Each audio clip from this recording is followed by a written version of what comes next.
ওয়ালাইকুম, আশা করছি সবাই ভালো আছেন। আজকে পড়াশোনা করব ভাষা থেকে কিছু প্রশ্ন। অপভ্রংশ কি? অপভ্রংশ বলতে বোঝানো হচ্ছে যে বৈয়াকরণিক পতঞ্জলি ছিলেন তিনি বিশেষ ভাষার একটা বিচ্যুতি বা বিকৃত বিষয়টা লক্ষ্য করেছিলেন এবং বিশেষ ভাষার এই বিকৃত বা বিচ্যুত যে রূপটা এটাকে বলা হয় অপভ্রংশ। এটার আরেকটা নাম রয়েছে যার নাম হচ্ছে অবহট্ট। অবহট্ট মানে অবহট্ট আর অপভ্রংশ কিন্তু সেম জিনিস। এরপরে হচ্ছে অর্ধ-মাগধী ভাষা বলতে কি বোঝায়? প্রাচীন ভারতের একটা ভাষারূপ হচ্ছে অর্ধ-মাগধী ভাষা। পুরাতন যৌন গ্রন্থগুলো বেসিক্যালি অর্ধ-মাগধী ভাষায় কিন্তু লেখা হতো। মধ্য ভারতীয় আর্য ভাষার দ্বিতীয় স্তরে আমরা ২ রকমের ভাষা খুঁজে পাই। একটা ছিল প্রাচীন মাগধী ভাষা আর একটা ছিল হচ্ছে অর্ধ-মাগধী ভাষা। এই অর্ধ-মাগধী ভাষাটা প্রচলিত ছিল উত্তর বিহারে। আর বৌদ্ধ ধর্মের প্রবর্তক গৌতম বুদ্ধ ছিলেন এবং জৈন ধর্মের প্রবর্তক ছিলেন মহাবীর। তারা কিন্তু এই অর্ধ-মাগধী ভাষায় তাদের ধর্ম প্রচার করছিল। পরে গৌতম বুদ্ধের যে অনুসারীরা ছিলেন তারা বেসিক্যালি পালি ভাষা ব্যবহার করে, কিন্তু মহাবীর অর্থাৎ যারা জৈন ধর্মের যারা সাহিত্যকর্ম রচনা করেছিলেন এবং ধর্মীয় গ্রন্থ রচনা করেছিলেন তারা কিন্তু এই অর্ধ-মাগধী ভাষা ব্যবহার করছিল। ব্রজবুলি কোন ধরনের ভাষা? ব্রজবুলি ভাষার একটা বিখ্যাত সাহিত্যকর্ম কিন্তু শ্রীকৃষ্ণ কীর্তন। আমরা জানি ব্রজবুলি হচ্ছে একটা আর্টিফিশিয়াল কবি ভাষা, যে এই ভাষায় কিন্তু কখনো কেউ কথা বলেনি। এটি হচ্ছে মৈথিলি ভাষা।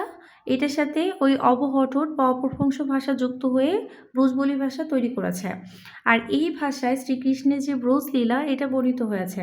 ব্রজলীলা বলতে বোঝানো হচ্ছে যে শ্রীকৃষ্ণের বাল্য ও কিশোরের যে মধুর লীলা বা কার্যকলাপ এটা কিন্তু আলোচনা করা হয়েছে। মানে ব্রজধাম হচ্ছে ভারতের উত্তরপ্রদেশে মথুরা জেলায় অবস্থিত। এটা হচ্ছে বৃন্দাবন নামে পরিচিত।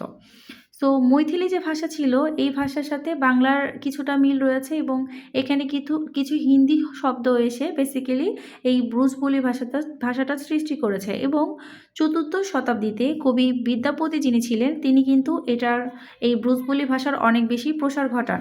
এছাড়া মিথিলার কবি ছিলেন উমাপতি, তিনিও এ ভাষা ব্যবহার করেন। এছাড়া রবীন্দ্রনাথ ঠাকুর যিনি রয়েছেন তিনিও কিন্তু এই ব্রজবুলি ভাষায় সাহিত্যকর্ম রচনা করেছেন। এখানের গোবিন্দ দাশের ব্রজবুলি ভাষায় কিছু পঙ্গক্তির কথা বলা হয়েছে। গাগরি বাড়ি ডাড়ি করি পিছল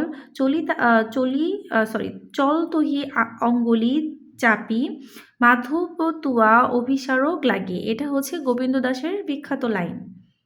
একটু যদি প্রিভিয়াস পড়াগুলো দেখি তাহলে আমি এখানে থেকে পড়ে ফেলেছি বাঙালি ও বাংলা ভাষা। বাঙালি জাতির গঠনটা কেমন এবং কেন বাঙালি জাতি বিসংকৃত সংকর জাতি, কোন কোন গ্রন্থে বঙ্গ কথাটার উল্লেখ রয়েছে এটাও জেনেছি এবং যুগ বিভাগটুকু পড়ে ফেলেছি। প্রাচীন যুগের বাংলা ভাষা, অন্ধকার যুগে বাংলা ভাষা, মধ্যযুগে বাংলা ভাষা এবং আধুনিক যুগের বাংলা ভাষার সময়কালটা কখন থেকে কখন পর্যন্ত। এছাড়া এখান থেকে পড়ে ফেলেছি যে সম্রাট আকবর যে অখণ্ড সীমা মানে বাংলাকে কী নাম দিয়েছিলেন? স্তূপা বাংলা, এবং এটা তিনি আইনি আকবরী গ্রন্থে উল্লেখ করেছিলেন। এবং লিপি থেকে আমরা পড়ে ফেলেছি যে বাংলা লিপিটা আসলে কিভাবে এসেছে এবং মহস্তানগড়ে যে লিপি পাওয়া গিয়েছিল সেটা আসলে সম্রাট অশোকের সময় যে লিপি এটার সাথে মিল ছিল কি না এবং এই লিপির নাম কি ছিল? ব্রাহ্মী লিপি। সো এই লিপির আবার ৩টা রূপ এবং কোন রূপ থেকে আসলে কুটিল রূপ থেকে যে আমাদের বাংলা লিপিটা এসেছে এটাও আমি পড়ে ফেলেছি এবং এটাই হচ্ছে বিস্তারিত এখানে বলা হয়েছে। আর এটা কেন কুটিল, কারণ এটাও পড়ে ফেলেছি, এটার মাত্রাগুলো কুটিল ছিল, বর্ণ এবং যুক্ত বর্ণগুলো কিন্তু অনেক বেশি কুটিল ছিল।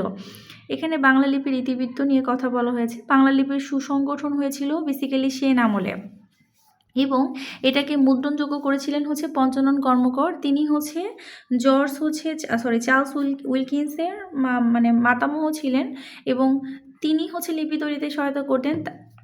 তার কাছ থেকে চার্লস উইলকিনসন শিখেছিলেন এবং সেখান থেকে পঞ্চানন কর্মকার শিখে এটাকে কিন্তু ছাপাখানায় রূপ দিয়েছিলেন।